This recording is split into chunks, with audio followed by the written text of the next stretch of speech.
बरेली में स्थित IVRI सभागार में अंतर्राष्ट्रीय जैव विविधता दिवस के मौके पर राष्ट्रीय संगोष्ठी का आयोजन किया गया, जिसमें उत्तर प्रदेश सरकार में वन मंत्री अरुण कुमार, पूर्व केंद्रीय मंत्री संतोष गंगवार, जैव विविधता बोर्ड के सचिव बी प्रभाकर, प्रधान मुख्य वन संरक्षक और मुख्य वन संरक्षक के अलावा कई विशेषज्ञों समेत तमाम किसान शामिल हुए। इस दौरान जैव विविधता संरक्षता पर राष्ट्रीय संगोष्ठी में जीव जंतु, पेड़ पौधे, तालाब, खेत खलियान, जमीन और वन संपदा संरक्षण को लेकर विस्तार से चर्चा की गई।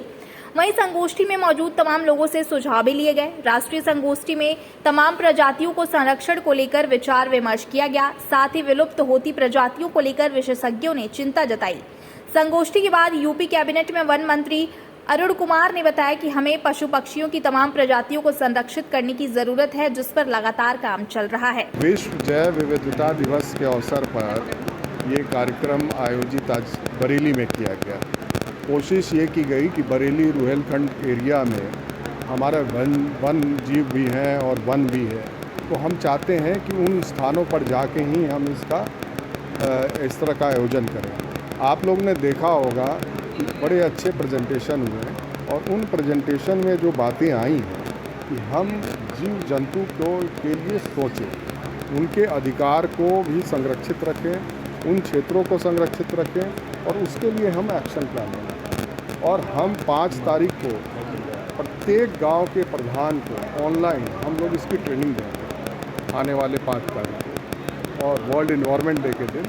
और एक हम लोगों ने बुकलेट तैयार किया है जिसमें वो गांव में जो वन जीव है, गांव में जो डाइवर्सिटी है, उसको मैप करके हर गांव का एक रिकॉर्ड होगा और उससे आकलन किया जाएगा कि कितना कम हो रहा है, कितनी आवश्यकता है इसको बढ़ाने की।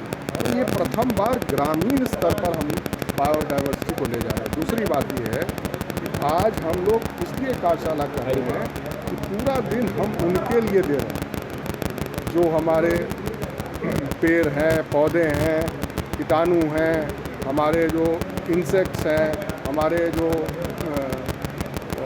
बड़े बड़े जो जानवर हैं उनके लिए, छोटे जानवर हैं उनके लिए, उनके दृष्टिकोण से जैसे हमें जीवन में रहने के लिए रोटी, कपड़ा और मकान की आवश्यकता होती है, उन्हें रोटी और मकान की उनकी भी आवश्यकता है। उनके मकान को हम, उनके हैबिटेट को हम डिस्ट्रॉय कर रहे हैं। तो ये एक चेतना जगाई। इसके एक्सक्लूशन के लिए हम लोग 5 तारीख को वर्ल्ड इन्वायरमेंट डे के दिन प्रत्येक ग्राम 58,000 ग्राम प्रधान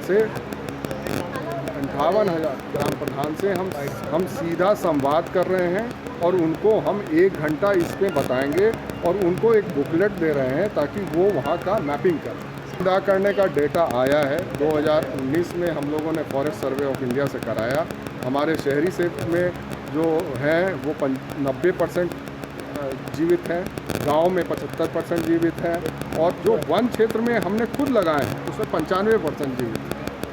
ट्रांसफॉर्मेशन एक अच्छा काम शुरू किया, लेकिन ट्रांसफॉर्मेशन में जो पेड़ हैं वो दोबारा से रिकवर नहीं कर पाते। बरेली में ही बहुत बड़ा एक बनाया गया है, लेकिन बहुत ज़्यादा वो डिपेंड करता है किस टेक्नोलॉजी से आपने किया है। जैसे आगरा में जो किया गया है उसमें 80% जीवित हैं। बरेली में हुआ होगा, हम लोग उसकी देखेंगे कि कैसे उसको जीवित किया जाए। और ये एंटायर ट्री ट्रांसप्लांट जिसे कहते हैं, ये शहरों में होना बहुत आवश्यक है कि जो हमारे विरासत वृक्ष हैं शहर में, उसको अगर हम काट देंगे तो कोई मतलब नहीं रहेगा, इसलिए उसको ट्रांसलोकेट करना चाहिए।